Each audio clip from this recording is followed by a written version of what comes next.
everyone, this is Sodhi. Welcome to CAAN Wings Consultants Saturday edition. I know I've missed quite a few Saturday editions in the last few days. It's just that we've been swamped with so much work, the nominations coming through, and then I have to work on the application lodgement. So I don't really have that kind of time to sit up and make up a video, but here I am with you now. So I want to talk to you about something on a very serious note this time. I remember there was a time about 2 to 3 years back when the nominations were not available in abundance. Therefore, people were happy, applicants were happy to get whatever they could get their hands on. Even if that meant getting to live in Northern Territory or Tasmania on a 491 visa. At this point of time, I somehow see that with the 189 nomination invitations coming through and people reading about a huge quota for the 190 subclass, people are getting a little greedy, I would say. They're probably thinking that, why should we settle for a 491 when we can probably get a 190, though I keep on repeating in my videos that 190 nomination is primarily invitation based. Therefore, the control is not in your hands.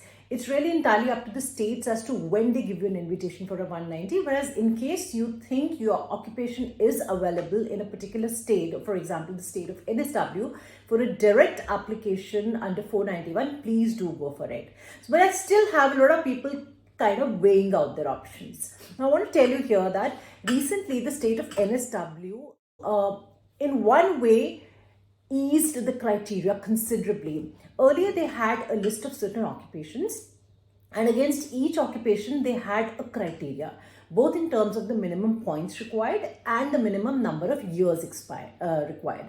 So, few people were not eligible because they did not meet the criteria, be it in terms of the minimum years of experience or be it in terms of the points. However, they recently abolished the minimum criteria and said anybody who's on our list for an offshore 491, that is basically stream B, is eligible to apply for a direct RDA nomination as long as they have 65 points.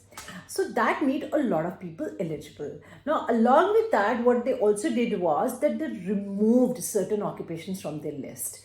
So when we began filing the nomination, we realized, oh my God, this occupation has been taken off, that occupation has also been taken off. So they took off quite a few occupations. So what it basically means is that they pruned the list. So now they have a limited list of occupations. However, those whose occupations are listed on the list can make a direct RD application. Now, what is a direct RD application? Now, the state of New South Wales is vast and it has about quite a few regions that are handling the applications for administrative purposes. So it's really entirely up to the applicant as to which region the applicant wants to apply to. So what you have to do is you have to select your region, make an application. If your occupation is listed on the list and you have 65 points, you can directly apply for a 491 nomination. You don't have to wait for any invitation.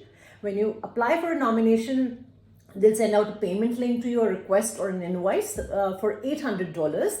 Then you pay $800 to them. After that, they will formally process your application and give you a decision. And in every likelihood, you should get a nomination approval followed by an invitation to apply for a visa.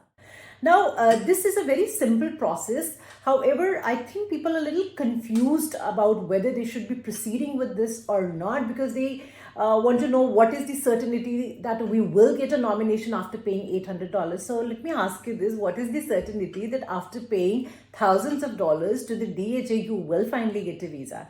My answer to that question is very simple, that as long as your documentation is in line with the requirements set forth by them and it is genuine, you have nothing to worry, or nomination should be coming through.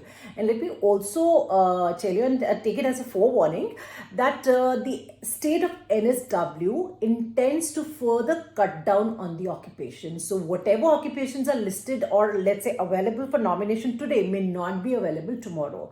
So if you're somebody who's debating whether to go ahead with the NSW direct nomination application for 491 or not, it just may be too late by the time you decide to actually avail of this opportunity.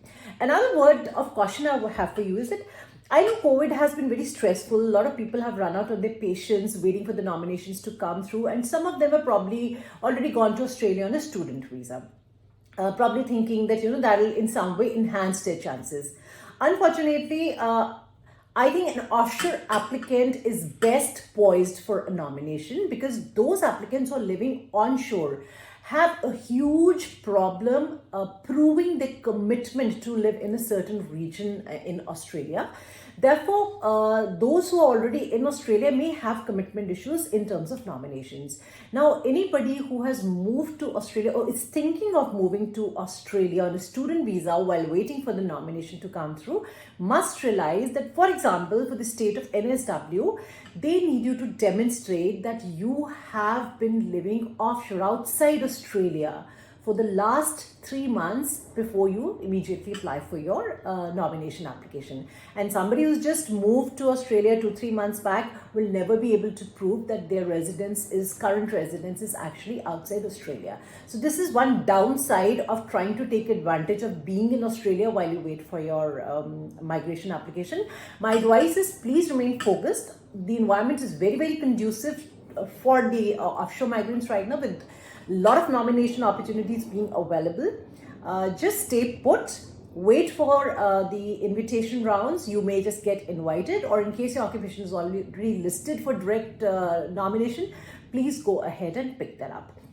And for those who are probably thinking that since our occupation is on the STSOL, we would like to only go with 190, let me tell you, we did receive some invitations from South Australia, and I'm talking about occupations that are listed on the MLTSSL list. So MLTSSL occupations are technically eligible for 189, 190 as well as 491. So some applicants did opt for a 190 nomination. However, the state of South Australia has only given them 491 nomination. So while there may be a huge quota for 190, you probably may not be the best candidate they have in mind for giving a 190 nomination. You may have to eventually settle for a 491 visa. So this is a visa I would like you to seriously consider and avail of, and not kind of miss on this opportunity which never used to be there earlier for a lot of people. Now you're facing a problem of choices, but don't let it not become a problem. Just seize the opportunity and go for it. So that is it for now. Until next time, bye bye and take care.